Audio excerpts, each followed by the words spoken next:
Okay, so that was a very, very tough act to follow. I know what I'm up against now. And I also know that I'm the last person standing between dinner and you guys. So I'm going to keep this very, very short.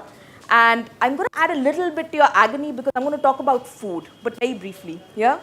Um, so the reason I'm standing here today is because I truly believe that there is a very massive global cultural shift that's happening right now in terms of how we understand ourselves as people, as consumers, and how we consume.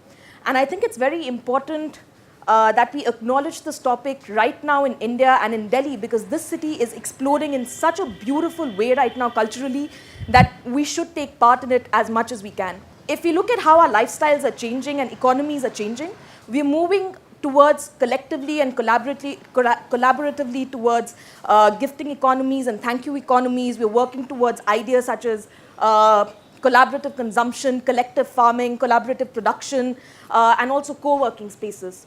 So if you look at the connecting thread between all these ideas, it's basically a sense of belonging and a sense of bringing together a community.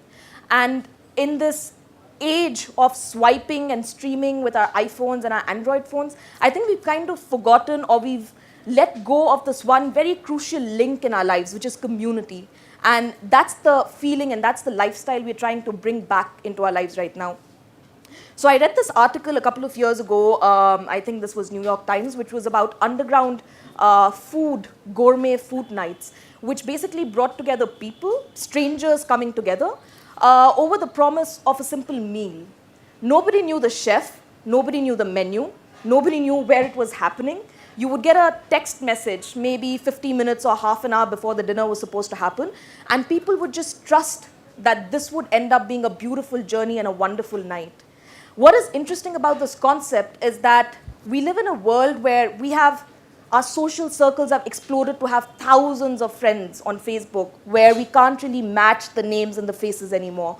So much of what we do is dependent on that one like or the 5 likes that we get on Facebook.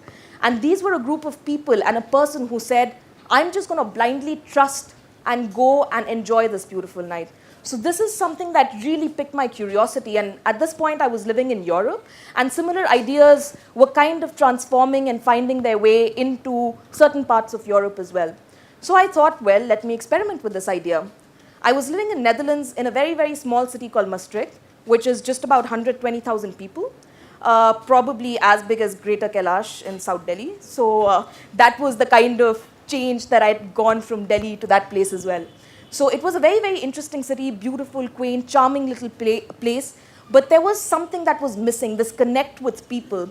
So I like to really step out of my comfort zone and play around with experiences, ideas, and people. And that was something that I thought was lacking. But what I couldn't understand was if it was the city which was lacking it, or if it was just that people did not know how to come about and talk about it. So I started these things called dinners with strangers. I threw about 185 to 200 dinners over the last 2.5 years. I've met about more than 100 expats. I've met many, many locals in different cities in Europe that I went to and I traveled with this idea. And it was just a spectacular journey for all of us who came together, willing to take part in my story, but also telling their tales, sharing their lives, and finding this little child that's within all of us that's just curious to get out and open up yourself to these brilliant, brilliant ideas in people. So I finally brought my dinner to Delhi as well, and it's been a great run so far. I'll be taking it back to Europe for a month ahead. So I had this dream. I kind of built up this concept when I was 13. So I was way ahead of my time, apparently. And I knew exactly what I wanted to do with it. I had envisioned a space that was brimming over with ideas and that was brimming over with people who were willing to creatively explore themselves, find themselves, and give back to the community to let it thrive, to let the space thrive. It took me a decade to share my idea with friends. And when I did, my idea quickly turned into a business plan. So I started chasing taglines, mission statements, let's look at the numbers, let me draw something else and go to the investor. And as quickly as my dream had become a reality, it also looked like it was going to get shattered and just break apart.